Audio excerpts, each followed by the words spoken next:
Hey friends, Sean from SGT Report here with a very important economic update. And first, just a quick word. What you're seeing here is the Brave browser. I'm using the Brave browser for my surfing here. You deserve a better internet and one that doesn't spy on you like Google's Chrome does. The Brave browser is free to use, free to download, and it will never spy on you. Oh, and by the way, this is what Zero Hedge looks like when using the Brave browser. No pesky ads or pop-ups because Brave has a built-in ad blocker. So if you want a much faster internet experience than Chrome provides without ever being spied on, download the Brave browser, install it, give it a try, you'll love it. I'll leave the link below. All right, guys, I received this today from Robert Steele. My thanks to him for sending this. It's a letter to the president from Martin Armstrong at armstrongeconomics.com. It's a must-read, and it names the names of the enemies of our freedom, which I think is fantastic. To President Donald J. Trump, dated April 13th, 2020, Dear Mr. President, I'm writing to you once again to warn you that the current solution of shutting down the world economy is far worse than the disease. My company developed a computer forecasting model that has picked every financial crash since 1987. All intelligence agencies are aware of its existence. Our computer model has forecast wars and the political collapse of nations such as Russia in 1998. The forecast was even reported on by the London Financial Times prior to the event occurring.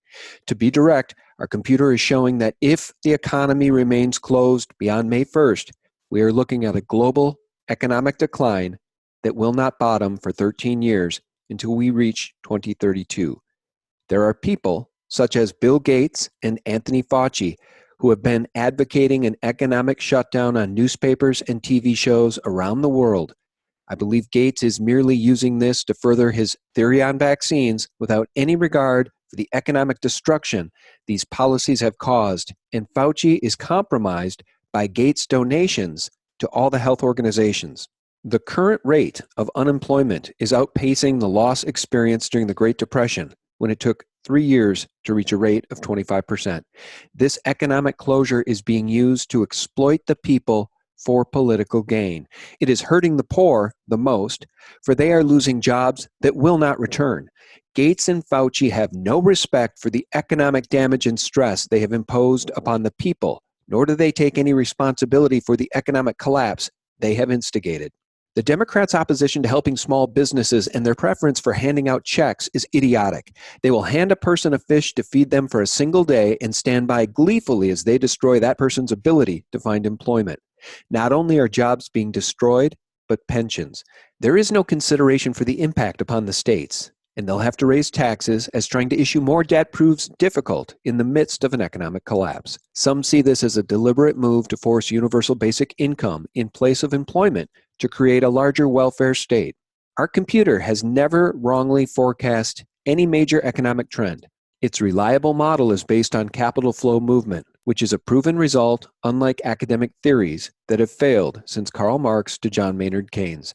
The negative interest rate policy of central banks has wiped out pensions and trapped the central banks of Japan and Europe.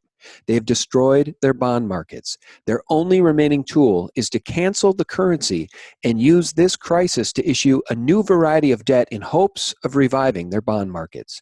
The solution must also take into consideration that this is a political war. The very same people who have been advocating shutting down the economy and seeking socialism under the banner of climate change. These people are behind the demand to shut down the world economy by using a virus where the death toll is on par or less than the annual flu.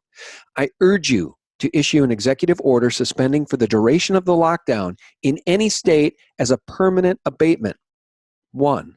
All interest payments, both personal and business, on any loan, including credit cards. 2. Foreclosures.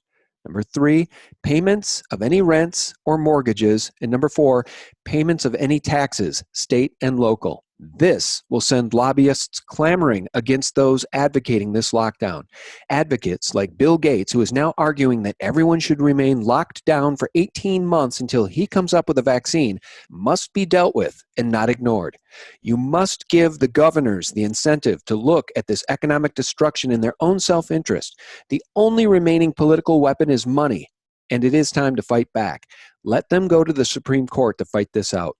The CDC, NIH, and WHO accept private donations, which must stop immediately.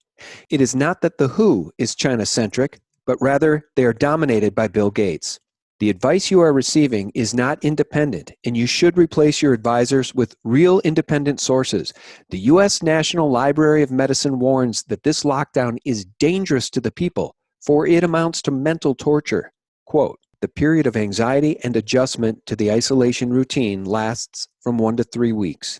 Further isolation of 4 to 6 weeks leads to a feeling of dejection and increasing dependency, loss of initiative and spontaneous activity, lack of interest in personal appearance, immobility, and vacant gaze. End quote. And friends, I would note that that's what happens to people who are mentally well adjusted. How about people who struggle with things like anxiety, depression, and mental illness? This needs to be brought to a swift end. Now back to Martin Armstrong, who writes, there are forces using this virus for ulterior motives and creating a global economic collapse. They are dangerously undermining the entire world financial system, which threatens the rise of war. Historically, war never emerges as long as everyone is fat and happy. Rome fell because it first was weakened internally by corruption, which then encouraged the barbarians to storm the gates. The veil of civilization is being pulled back. Everything past generations have fought for is at risk. The economy expanded and life expectancy increased, all on the back of prosperity. That is now all being undone. Our fragile democracy and civilization itself rest in your hands. It will take someone with great courage to defend these principles if we are to survive as a civilization, society, and nation. I implore you to take action and recognize this is being used as a political weapon without any regard for the people themselves. Sincerely, Martin Armstrong. Friends, that's the letter, and I wanted it on the historical record because this is absolutely a battle for the very soul and future of our republic. Today is April 14th, and according to Martin Armstrong, we're running out of time.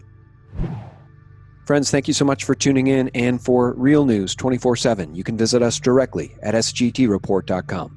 God bless. Bye-bye.